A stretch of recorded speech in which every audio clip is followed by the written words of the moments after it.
Assalamualaikum warahmatullahi wabarakatuh. Waalaikumsalam warahmatullahi wabarakatuh. Waalaikumsalam warahmatullahi wabarakatuh. Sebelumnya, terima kasih kepada dosen pengampu mata kuliah kurikulum anak usia dini yang telah memberikan kesempatan kepada kami untuk bisa mempresentasikan hasil diskusi kami pada siang hari ini. Selanjutnya, terima kasih kepada teman-teman rekan diskusi yang telah berkesempatan hadir pada kesempatan kita Zoom kali ini. Baik, saya Wulan Gustina Chandra sebagai moderator perwakilan dari kelompok 3 dan ada pun 3 rekan saya. Yang pertama ada Windy Firma Berlin, yang kedua ada Putri Mardisi, dan ketiga ada Rusda Khairati RN. Baik, kami dari kelompok 3 akan mempresentasikan hasil diskusi kami yang berjudul tentang kurikulum yang berlaku di luar negeri. Baik, untuk pemateri pertama yang akan disampaikan oleh Putri Mardisi, kepada Putri dipersilahkan. Baik, terima kasih kepada moderator. Di sini saya akan menjelaskan pengertian kurikulum Cambridge. Sejarah kurikulum Cambridge dimulai pada pertengahan abad ke-19 dengan pendirian University of Cambridge Examination atau CEA. Syndicate pada tahun 1858. Syndicate ini didirikan untuk mengatur ujian dan evaluasi yang diselenggarakan oleh universitas. Pada awalnya ujian ini ditunjukkan untuk siswa di Inggris. Kurikulum ditinjau dari asal katanya berasal dari bahasa Yunani, yaitu mula-mula digunakan dalam bidang olahraga, yaitu kata kurer yang berarti jarak tempuh. Kurikulum merupakan seperangkat rencana dan aturan pendidikan atau pembelajaran dan output pendidikan yang harus dicapai oleh siswa. Proses kegiatan belajar mengajar dan pemberdayaan sumber daya pendidikan dan pengembangan kurikulum itu sendiri. Dalam bahasa Arab, istilah kurikulum diartikan dengan minhaj, yakni jalan yang terang atau jalan yang dilalui oleh manusia pada bidang kehidupannya. Korelasinya dengan pendidikan adalah jalan terang yang dilalui pendidik dan peserta didik untuk mencapai satu tujuan. Sedangkan menurut Hilda Taba, kurikulum merupakan suatu cara untuk mempersiapkan anak agar berpartisipasi sebagai anggota yang produktif dalam masyarakat. Menurut autor DKK 2013, kurikulum Cambridge memberikan pengaruh besar terhadap keberhasilan peserta didik dalam pelaksanaannya kurikulum tersebut. Terdapat materi dan kerangka kurikulum yang jelas dan pengimplementasiannya masuk pada standar proses dengan menjalankan yang sudah direncanakan secara matang, yaitu dengan melaksanakan pembelajaran Cambridge dengan sangat menyenangkan. Adanya framework atau silabus, lesson plan atau rencana pelaksanaan pembelajaran RPP, dan adanya evaluasi demi tercapainya hasil yang lebih baik. Dengan kurikulum Cambridge, siswa akan ditanamkan 5 atribut pelajar untuk mengembangkan sikap dan keterampilan hidup serta keterampilan akademik. Yang pertama ada confident, yaitu percaya diri.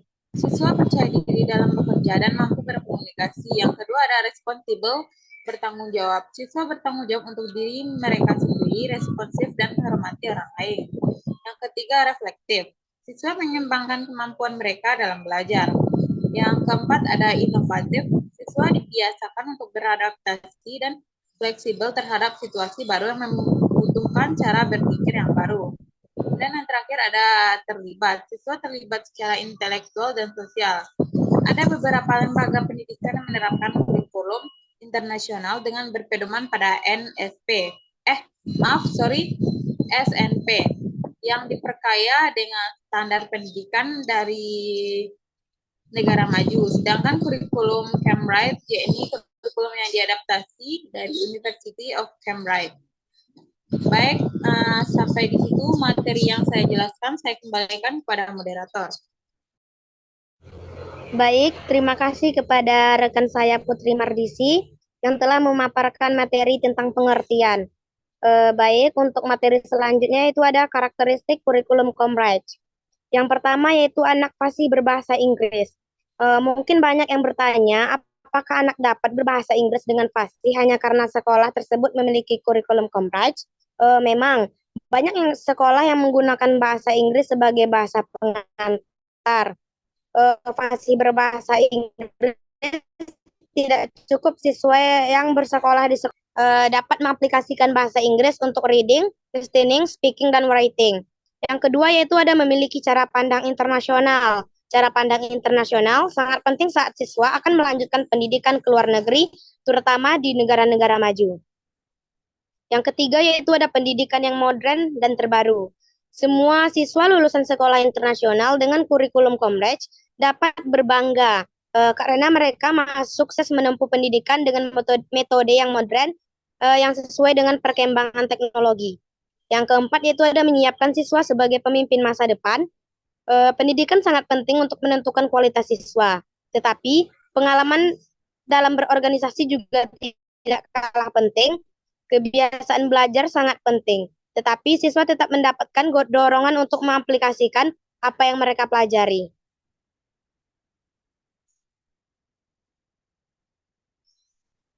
Baik, sekian materi yang dapat saya sampaikan. Untuk materi selanjutnya itu yang akan disampaikan oleh Rusda Khairati kepada saudara Rusda.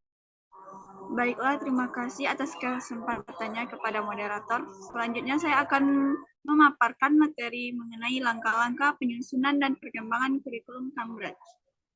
Kurikulum mengarahkan segala bentuk aktivitas pendidikan demi mencapai tujuan pendidikan. Kurikulum dan pembelajaran merupakan dua istilah yang berbeda, tetapi tidak dapat dipisahkan satu dengan yang lainnya. Pelaksanaan kurikulum tersebut melalui pembelajaran untuk mendukung dan ekstrakurikuler untuk pendalamannya. Baik, adapun perancangan dan pelaksanaannya, yang pertama adanya framework yaitu silabus. Menurut Yualewati 2004 mengungkapkan bahwa pengertian silabus adalah seperangkat rencana dan pelaksanaan pengaturan pembelajaran dan penilaian yang dibuat untuk sistem yang mengandung semua kompetensi sehingga memiliki hubungan dengan menguasai kompetensi lainnya. Yang kedua, lesson plan atau disebut juga dengan RPP, menurut Pendikbud nomor 65 tahun 2013 tentang standar proses rencana pelaksanaan pembelajaran, RPP merupakan suatu rencana kegiatan pembelajaran tatap muka untuk satu pertemuan ataupun lebih. Rencana pembelajaran dilakukan untuk memilih jenis pendekatan pembelajaran yang dirasa paling tepat untuk dilaksanakan supaya timbul perubahan kemampuan peserta didik sesuai dengan apa yang diinginkan. Selanjutnya, adapun pelaksanaannya. Yang pertama, media pembelajaran. Menurut Arsyad 2008 mengemukakan bahwa media pembelajaran merupakan alat bantu pada proses pembelajaran baik di dalam maupun di kelas. Lebih lanjut dijelaskan bahwa media pembelajaran adalah kompetensi sumber belajar dan wahana fisik yang mengandung materi instruksional atau pembelajaran di lingkungan anak yang dapat merangsang anak untuk belajar dan bermain. Selanjutnya adalah textbook, yaitu menurut Musik 2010 menyimpulkan bahwa buku teks adalah buku yang terjadi pegangan anak pada jenjang tertentu sebagai media pembelajaran instruksional berkaitan dengan bidang studi tertentu. Yang terakhir adanya evaluasi. Evaluasi merupakan suatu komponen kurikulum. Menurut Arifin dalam Busro dan Siskandar 2017 mengemukakan bahwa evaluasi adalah suatu kegiatan pengendalian, penjaminan, dan penetapan mutu terhadap suatu sistem berdasarkan pertimbangan dan kriteria tertentu mutu terhadap suatu sistem. Bentuk alkutubiratas penyelenggaraan kegiatan dalam rangka membuat suatu keputusan. Baiklah, saya kembalikan kepada moderator. Baik, terima kasih kepada rekan saya Rusda Khairati yang telah memaparkan materi tersebut. Untuk materi selanjutnya yang akan dipaparkan oleh Windy Firma. Kepada Windy, dipersilakan. Baik, terima kasih ke moderator. Selanjutnya, implementasi kurikulum Comrade. Implementasi berasal dari bahasa Inggris yaitu implement dalam Kamus Besar Merriam-Webster 2008.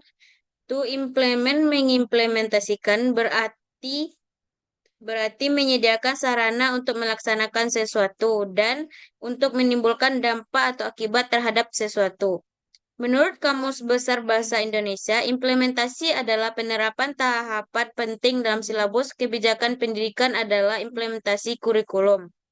Implementasi merupakan tahap suatu kebijakan dilaksanakan secara maksimal dan dapat mencapai tujuan kebijakan itu sendiri. Implementasi juga dimaknai dengan penerapan suatu kebijakan yang telah diputuskan sesuai ketentuan berlaku dan ditetapkan sebelumnya. Implementasi terdiri dari cara-cara atau saran-saran tertentu yang dirancang atau didesain secara khusus serta diarahkan menuju tercapainya tujuan-tujuan dan saran-saran yang dikehendaki. Ada berbagai pandangan dalam menginterpretasikan kurikulum TIMSS. Mengategorikan kurikulum menjadi 3 ranah, yakni 1. Documented kurikulum atau kurikulum berbentuk dokumen yang diidamkan. Documented kurikulum adalah pedoman pembelajaran berupa kerangka pembelajaran, yakni topik atau materi pembelajaran. 2. Implemented kurikulum atau aplikasi kurikulum. Implemented kurikulum adalah bentuk pengajaran topik atau materi pembelajaran yang disusun dalam dokumen atau kurikulum. Ranah ini meliputi proses pembelajaran dalam kelas, cara guru menggunakan buku, dan teknologi. 3.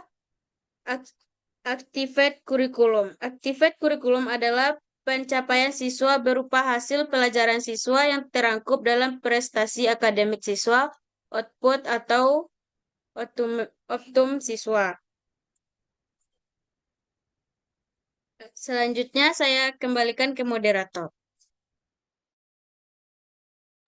Baik, terima kasih kepada Saudari Windy Pirma Berlen yang telah memaparkan materi kurikulum yang berlaku di luar negeri.